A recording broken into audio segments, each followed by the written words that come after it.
रक्त यानी कि ब्लड हमारे शरीर का एक बहुत ही जरूरी हिस्सा है।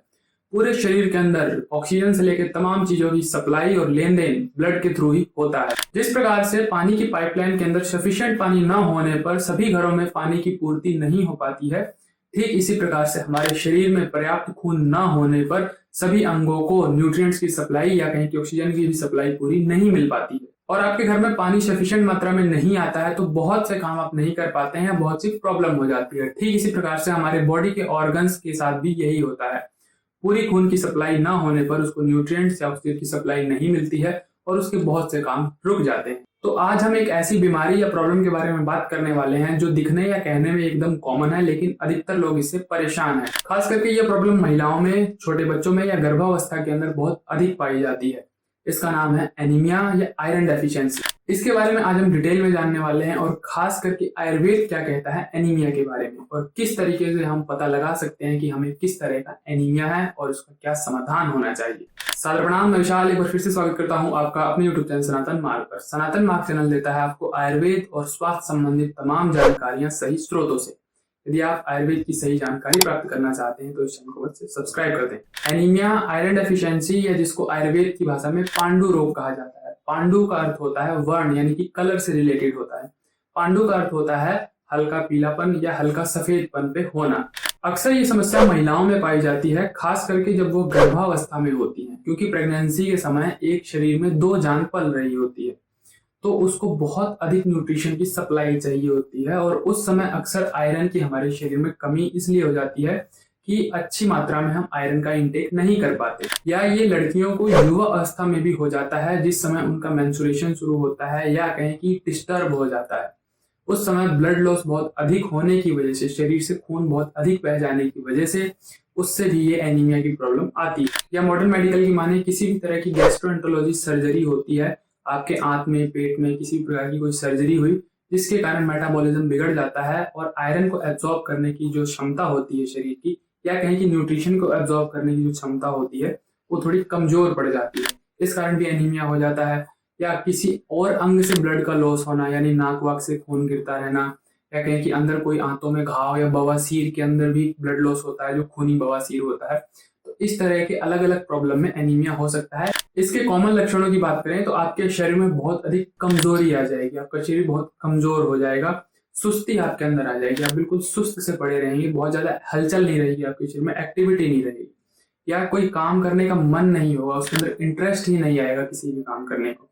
या थोड़ा बहुत भी आप काम करें, शरीर से चले फिरें या कोई हैवी वर्क करें तो आपकी सांस फूलने लगेगी, आपकी जो ब्रीदिंग है वो बहुत तेज हो जाएगी। इसमें आपको चक्कर आने की समस्या हो सकती है, सिर का घूमना, चक्कर आना, इस तरह की प्रॉब्लम हो सकती है।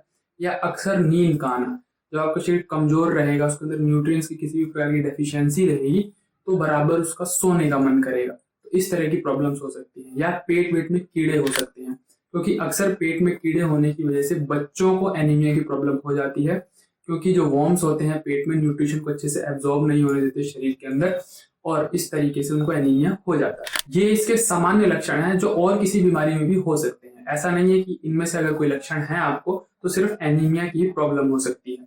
अब बात करते हैं उसकी कुछ क्लियर इंडिकेशन की, यानी कि थोड़ा साफ साफ दिखे कि हाँ भाई अब लगता है कि आपको एनीमिया है या खून की कमी है। इन सब में सबसे पहली चीज होती है आपकी बॉडी का कलर, आपकी स्किन का कलर, आपके नाखून का कलर, आपकी आंखों का कलर। ये सभी थोड़े व्हाइटिश हो जाते हैं या पेल येलो कह लीजिए।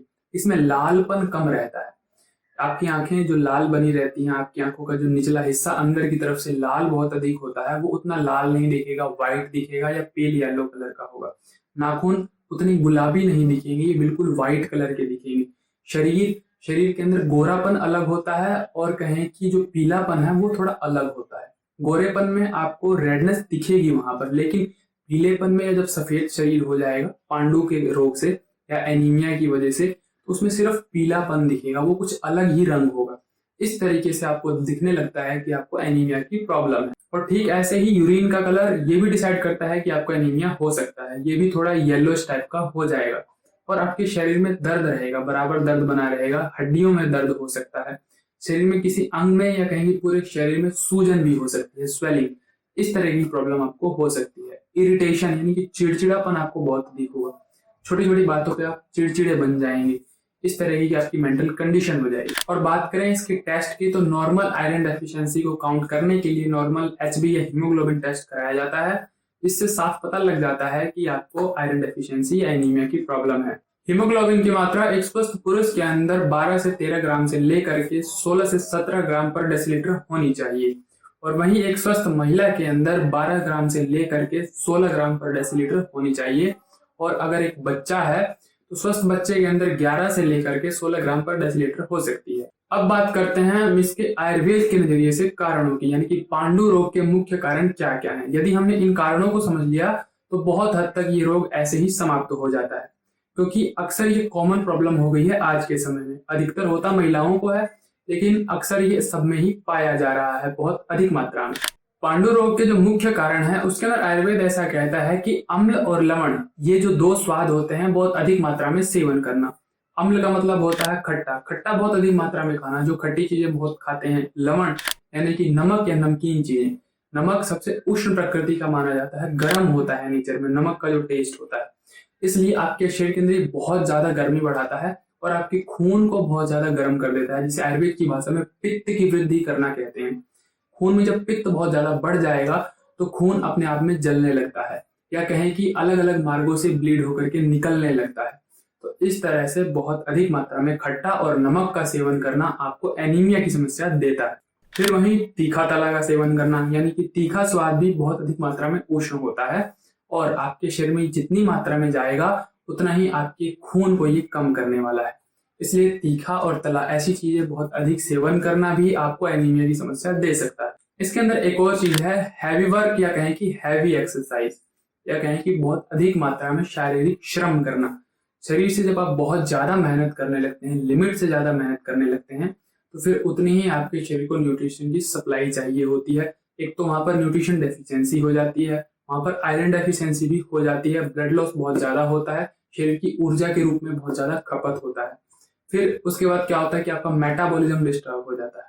बहुत ज्यादा मेहनत करने की वजह से आपकी पाचन शक्ति थोड़ी कमजोर पड़ जाती है, बहुत विकृत हो जाती है, जिसके कारण से खून की पूर्ति आपके शरीर में नहीं हो पाती है, आपका शरीर अच्छी मात्रा में खून का निर्माण नहीं कर पाता है और आपको एनीमिया हो जाता है। बहुत ज्यादा शारीरिक श्रम करना भी खून की कमी का एक कारण है। फिर एक इसका मुख्य कारण है मद्यपान। मद्यपान यानी अल्कोहल समझ सकते हैं, शराब का बहुत अधिक सेवन करना। शराब प्राकृतिक रूप से उष्ण होती है, यानी गर्म होती है, या एसिडिक नेचर की होती है, इस तरीके से समझ सकते हैं। उससे क्या होता है कि आपके खून में अम्लता बढ़ती जाती है, एसिडिटी बढ़ती जाती है, या कहें कि एसिडिक नेचर खून का हो जाता है। और खून बहुत अधिक एसिडिक होने की वजह से आपके आरबीसी, डब्ल्यूबीसी, ये जो भी सेल्स होती हैं, इन पर प्रभाव पड़ता है। और आपके जो ब्लड बनाने वाले ऑर्गन होते हैं, यानी कि लिवर और स्प्लीन, इन सभी को बहुत अधिक मेहनत करनी पड़ती है, जिसके कारण से वो अच्छी तरीके से खून का निर्माण नहीं कर पाते हैं। इसलिए मद्य के अधिक सेवन से भी आपको एनीमिया हो सकता है, यानी कि खून की कमी हो सकती है। दूसरा, बहुत कम व्यायाम करना या बिल्कुल आलस्य के रूप में पड़े रहना, या कहें कि सोए रहना, दिन में भी सोना। इस तरीके की जो एक्टिविटी होती है उससे भी आपको खून की कमी इस प्रकार से होती है कि आप बहुत अधिक एक्टिविटी नहीं करते हैं, फिजिकल एक्टिविटी, तो आपका शरीर हलन चलन में ना रहने की वजह से उसका जो मेटाबॉलिज्म या डाइजेशन की प्रोसेस होती है वो थोड़ी विकृत हो जाती है, बिगड़ जाती है, जिसके कारण से जितने भी आप न्यूट्रिएंट्स लेते हैं उनका अच्छे से एब्जॉर्प्शन आते नहीं कर पाती हैं, और नहीं कर पाती हैं तो वहीं फिर आयरन डेफिशिएंसी हो सकती है, या बहुत अलग अलग न्यूट्रिशन की डेफिशिएंसी आपके शरीर में हो सकती है। इसका एक मेजर रीजन वॉर्म्स, यानी कि आंतों में कीड़े होना, या आयुर्वेद की भाषा में जिसको कृमि कहा जाता है, ये हो सकता है। इसके बारे में हमने अभी बात की थी मॉडर्न साइंस के हिसाब से। इसका एक और मुख्य रीजन है जो कि सबसे नंबर 1 पर आता है, वो है तनाव, या कहें कि आपकी मेंटल हेल्थ। जितना आपको स्ट्रेस होगा, तनाव होगा, उतना ही आपका डाइजेशन पर फर्क पड़ेगा, डाइजेशन या मेटाबॉलिज्म बिगड़ जाएगा, बॉडी के जो हार्मोनल बैलेंस है वो बिगड़ जाएगा, जिसके कारण से आपको एनीमिया या अलग अलग न्यूट्रिएंट्स की डेफिशिएंसी हो सकती है। फिर एक और रीजन आयुर्वेद बताता है कि जैसे बचपन में या किसी किसी को मिट्टी खाने की, चौक खाने की, या कुछ इस तरीके की चीजें खाने की आदत हो जाती है, जिसके कारण से कई बार क्या होता है कि उस मिट्टी के अंदर बहुत ही खतरनाक हानिकारक तत्व होते हैं, केमिकल होते हैं, खतरनाक वायरस, बैक्टीरिया, कुछ भी हो सकते हैं, वो आपके पेट में जाते हैं, आंतों को इन्फेक्टेड करते हैं।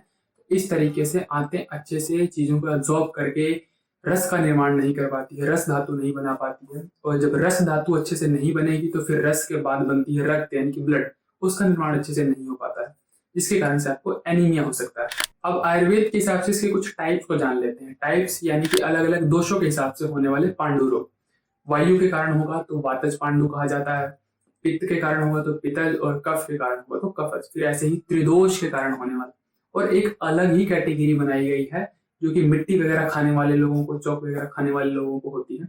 सबसे पहले बात करते हैं कि वायु के कारण होने वाले पांडु रोग की या एनीमिया की।